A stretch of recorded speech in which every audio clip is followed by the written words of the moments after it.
So here we are leaving to Geneva. Put the alarm on. 880-mile trip. There's the B, ready to go in the back. So let's do the programming now to Cluse. 547 miles.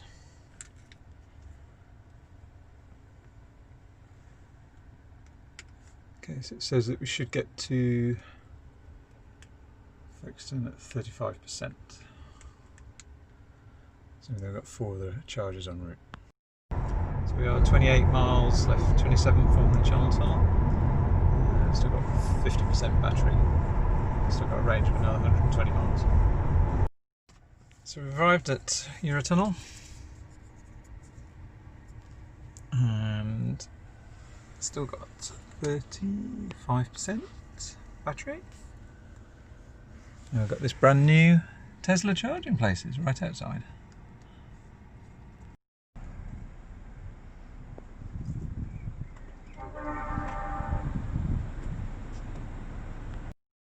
So this is an interesting one. So we're just at Eurotunnel.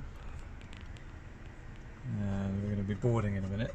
And we're putting in the next part of the route, which is we've pre-programmed before to the other side of Rem, but it actually includes the distance of the Eurotunnel, the train, which of course we're not doing, we'll be stationary.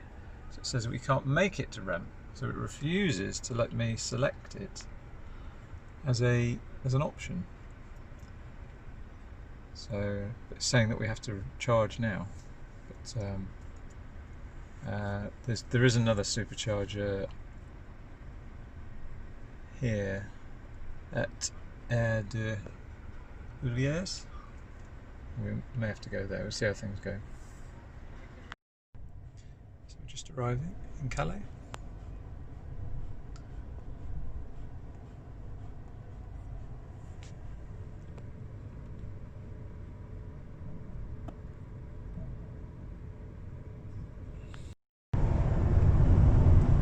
So full autopilot, so the car's driving itself. Great French roads. Just got to leave one hand on the wheel, just with a bit of weight. Second charging point coming up in Ulliers. And we arrive at Ulliers, 34% on the battery.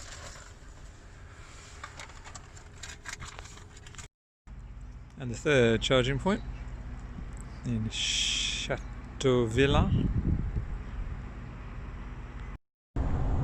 So the big challenge with this on a long journey is just trying to work out the next location to go to, because there are different options. You could take, for instance here, we could go to the Aire de Poulet de Besse.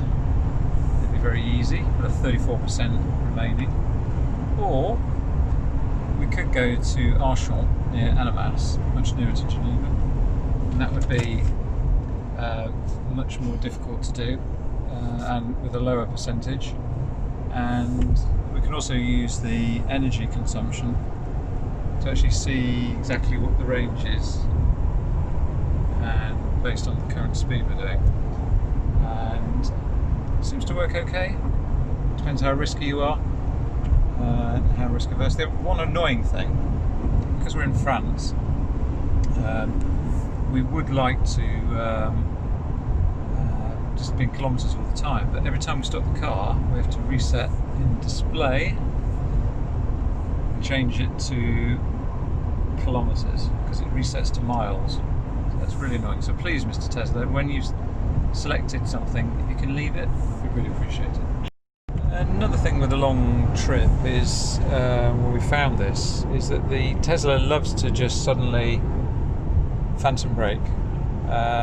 More so, particularly when you come up to lorries or large vehicles. So as it approaches you, even if you give them a long berth, it will suddenly always decide to do a sudden jerking movement. And it's never consistent, it just did it there. It's the bigger the vehicle on the right hand side, the worse it is. So again, it doesn't inspire confidence. When it works and there's no traffic around, it's brilliant. with other vehicles it's not happy.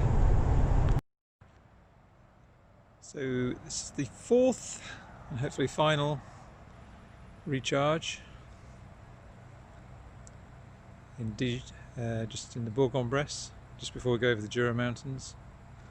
So we'll use a lot of power going over and then hopefully get it regenerating on the way back. Bee's quite happy, aren't you, Bee? He's had a nice walk. As usual, service stations in France are very, very clean in rural areas, so you can go for a nice walk and stretch the legs. The interesting thing as well in France is that they have these signs, cones outside, reserved for supercharger Tesla drivers. I don't think there'll be a problem at Bourg-en-Bresse here because the superchargers are right at the back of the service area, so nobody would park here anyway. It's more relevant where the parking spaces are right next door to the forecourt and people just use them without thinking.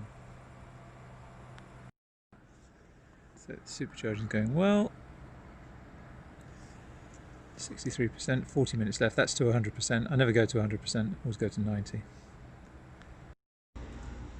So good news if you're a Tesla charger, but if you're a normal charger, this machine at Bourg-en-Bresse is not even working, and there's only one of them. Ouch. So I didn't really need to charge here, but I just wanted to top up the battery before we went up into the Alps and the mountains.